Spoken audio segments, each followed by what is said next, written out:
Alright, I just got yelled at by a tiny, I'd say Japanese man at the Shell gas station for taking hot water.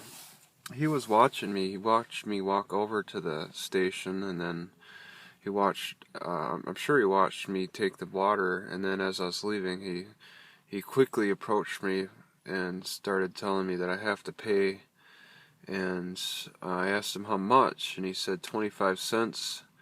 And well, I thought I'd play with him a little bit and say, okay, well, I don't really feel like buying it. I'll just return it. Where can I return it? And he's like, well, you know, he wasn't really clear at that moment, but he said that it was common sense that people should know how to pay. I said that I didn't see any signs saying the cost of this hot water, but he's like, it's common sense. So I guess that's the biggest note I'm making of that interaction. Um, like there was a lady during the daytime that she seemed like she's an older lady, and I was grabbing hot water, and she told me, like the first time I grabbed it, actually, the very first time, I just told her I was getting hot water, and she's like, well, I'll let you have it for free this time, but next time you have to pay. And I was like, okay, how much does it cost? And she's like, 40 cents. And that was about a week ago. They don't never give me a hard time about going to the bathroom, but yeah, the hot water, it's between 25 and 40 cents at the Shell gas station here in the great city of somewhere. So that's something to make note of. Yeah, I try to avoid people who look like they're in management positions.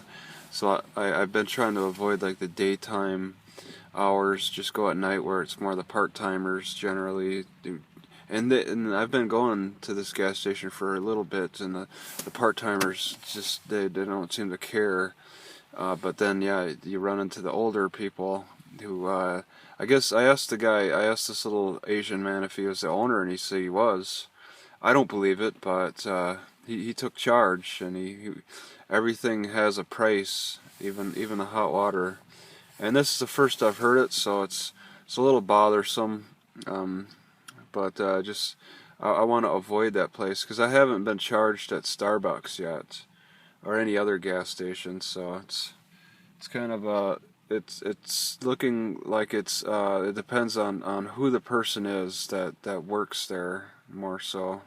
And it makes me wonder, are they struggling at this Shell gas station? It seems unlikely. I don't think that it's a money issue that they're struggling. It's got to be something else. Is it across all Shell gas stations? I think I've been in the other gas stations and other Shell gas stations and not had a problem in other cities like Lacey. Yelm is different though, so just got to make note. Every place is different.